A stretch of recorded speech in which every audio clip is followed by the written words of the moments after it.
Waktu tahun 2015-an, teman gue yang kita sebut aja namanya Vina ini tinggal di Bandung. Vina.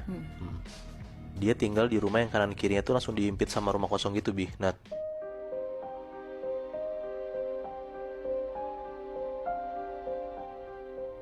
rumah sebelahnya Vina ini yang kiri dikontrakin sama pemiliknya.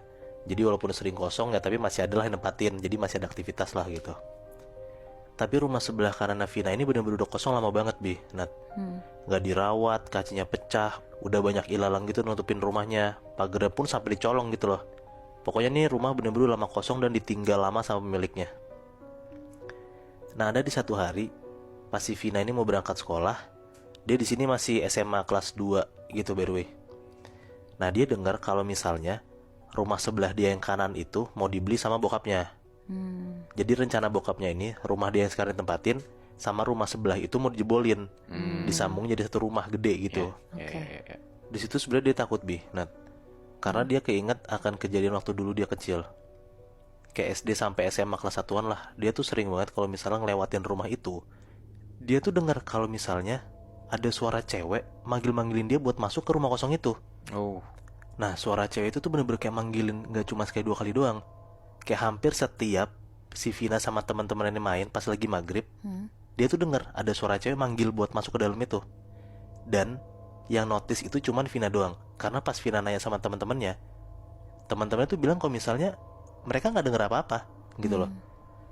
Terus juga pernah pas si Vina ini masih zaman-zaman SMP, sekolah dia kan dekat banget sama rumahnya.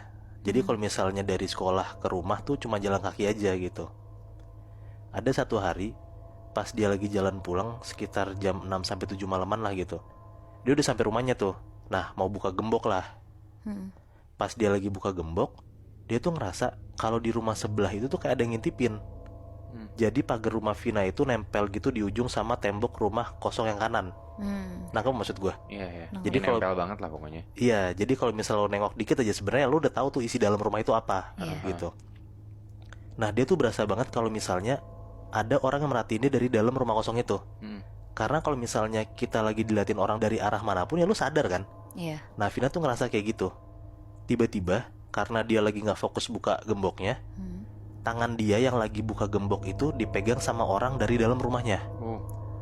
Di situ dia bener-bener kaget banget karena pas lo lagi nggak fokus mau buka gembok, tiba-tiba dia ngelihat ada yang megang tangannya kan. Kayak muncul tangan gitu kan Iya. tiba-tiba ya. Ternyata pas dia nengok ke atas, itu tuh tangan nyokapnya. Oh. Nah, nyokapnya tuh bilang lah ke si Vina ini kayak, ngapain sih Vin dari tadi berisik banget buka gembok nggak bisa-bisa. Tapi dia diem aja tuh, nggak ngomong sama sekali ke nyokapnya kalau misalnya sebenarnya kenapa dia susah buka gembok, karena dia ngerasa dari rumah sebelah ada yang merhatiin dia. Tapi Vina cuma diem aja, nggak ngegubris omongan nyokapnya. Nah, ya udahlah, dibukain sama nyokapnya. Habis itu nyokapnya ninggalin Vina. Jadi si nyokapnya cuma bukain doang, Vina yang gembok lah, gitu. Pas nyokapnya udah masuk rumah dan si Vina tuh udah beres gemboknya, dia tuh jalan mau masuk ke dalam rumahnya kan. Tapi pas dia mau masuk ke pintu, dia tuh masih lirik-lirik ke belakang gitu loh, ke arah pagernya itu tadi. Karena dia tetap ngerasa kalau misalnya tuh gue tuh tadi diperhatiin orang gitu loh. Jadi hati dia tuh masih nggak enak gitu. Dan bener aja, pas dia lagi jalan ke arah pintu rumahnya, dia nengok kan ke arah belakang ke pagernya itu. Pas dia nengok ke belakang, ke arah pagernya, ternyata dia ngeliat sesuatu. Apa? Dia ngeliat ada sosok cewek, rambutnya panjang, kayak pakai baju putih panjang gitu. Dan sosok cewek ini lagi duduk di atas pagar sambil senyum ke arah si Vina ini. Wah. Fuck banget.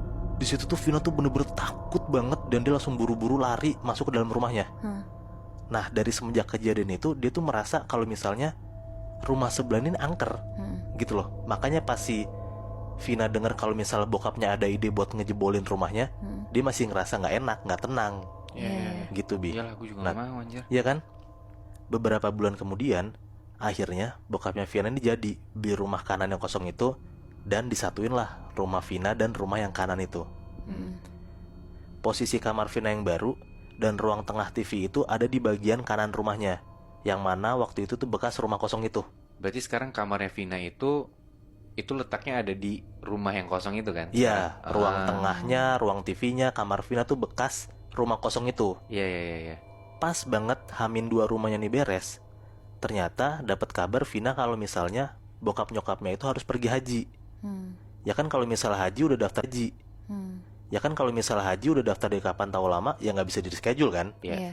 Nah udahlah, setelah rumah itu beres, jadinya belum sempat ngundang orang buat didoain segala macam kayak tradisi kita lah. Kalau misalnya pindah rumah, harus ada baca-baca doa segala macam Iya, kan. syukuran gitu Syukuran. kan. Nah nggak sempet karena nyokap bokapnya Vina udah berangkat duluan haji.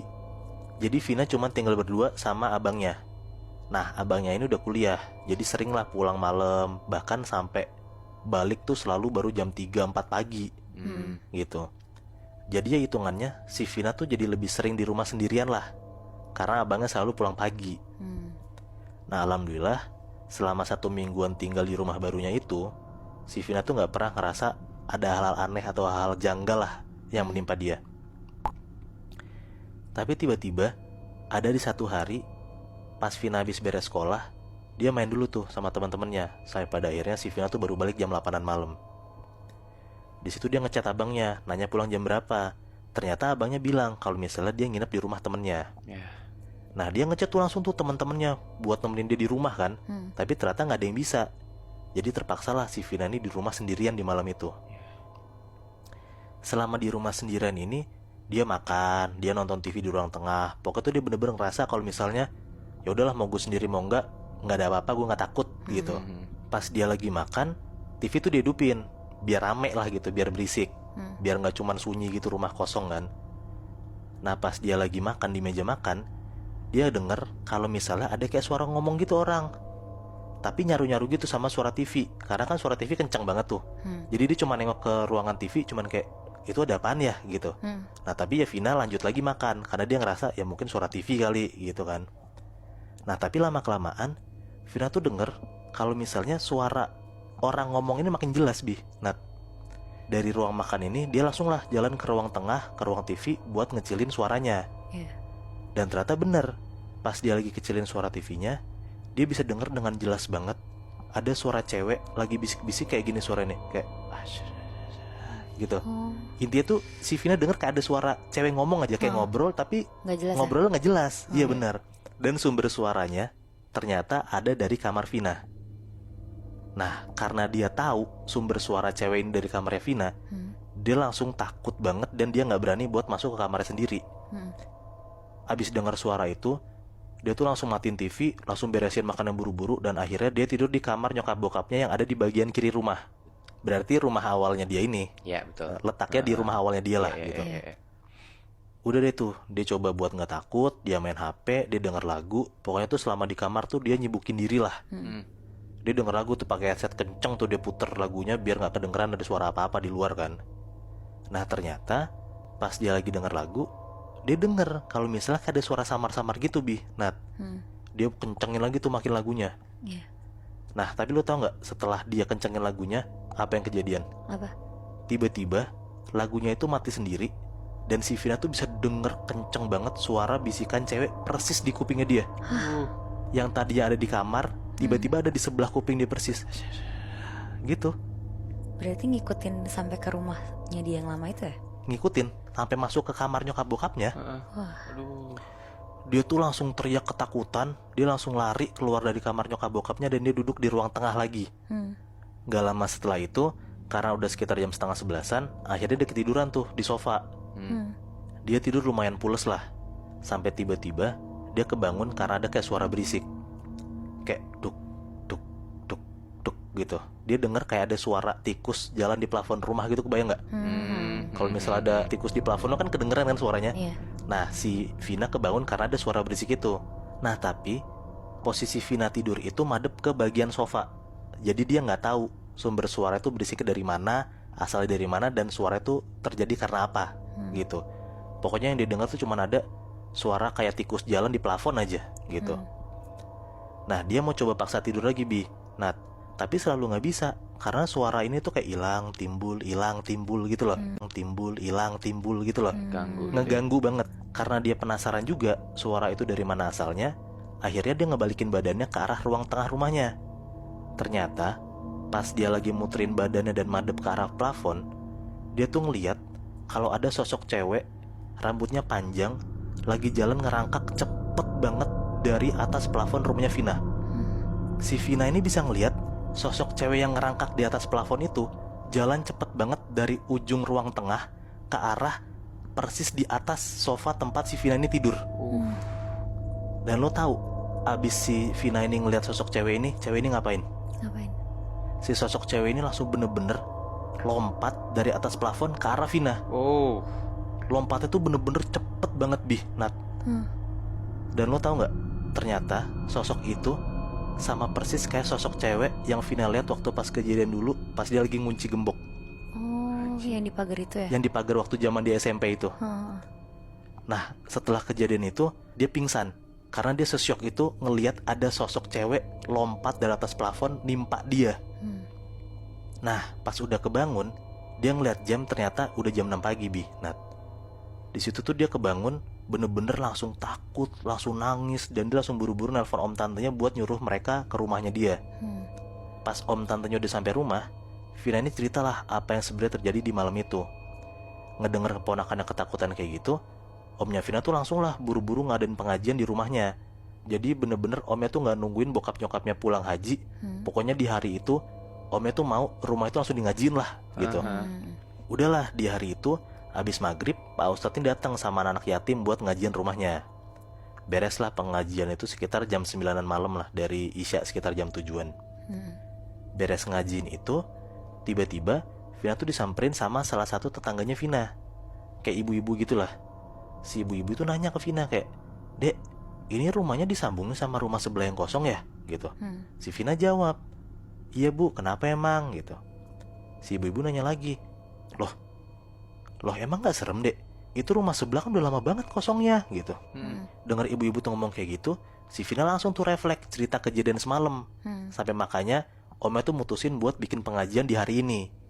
Si ibu-ibu ini tuh langsung cerita lah, kalau misalnya ternyata dulu ada kayak anak cewek sekitar umur 17-an tahun lah, mati kecelakaan di dekat rumahnya Vina. Arwahnya ini masih gentayangan, Bi, Nat. Dan arwahnya ini ngelihat kalau misalnya rumah kosong sebelah kanannya Vina ini bisa cocok buat jadi tempat tinggal si arwah cewek ini. Wah, anjing. Nah, makanya lah si sosok cewek ini selalu tinggal di rumah kosong itu kan. Di situ juga ibu-ibu langsung bilang ke Vina buat nyuruh pasang paku emas. Lo tau nggak paku emas? Enggak, buat apa tuh? Nah, paku emas ini ternyata dipercaya buat ngilangin bala dan ngejauhin rumah tuh dari hal-hal buruk lah. Pokoknya tuh literally bentuknya paku, warnanya emas. Oh gitu. Kayak gitu. Dan si ibu ini bilang, pokoknya di rumahnya Vina ini harus ada kayak barang macam sesajen gitu ya, bentuknya kayak sesajen. Sesajen dan paku emasnya itu harus ditaruh di dalam plafon rumahnya Vina. Nah, jadi kebesokan harinya bener-bener tuh om tantenya langsung ngurusin ngejebol plafon rumah atasnya Vina. Dan si paku emas sesajennya itu juga langsung ditaruh di atas plafonnya. Langsung dicat lagi, ditutup lagi. Dan alhamdulillahnya setelah kejadian itu dan barang-barang kayak paku emas, sesajen-sesajennya udah ditaruh di atas rumahnya Vina, udah gak ada lagi tuh hal-hal buruk yang menimpa Vina dan keluarga di rumah itu. Wah, tapi itu udah double sih, Moy. Udah di ngajiin sama pakai kayak sesajen dan kepercayaan gitu ya. Gue juga kalau jadi Vina, gue panik sih dan bakal ngelakuin dua hal itu sih. Iya, karena gue mikir juga dia pernah ada cerita buruk di rumah itu waktu zaman kecil. Nah, terus dia harus ngelihat kenyataan kalau misalnya rumahnya dia sama rumah kosong itu nyatu.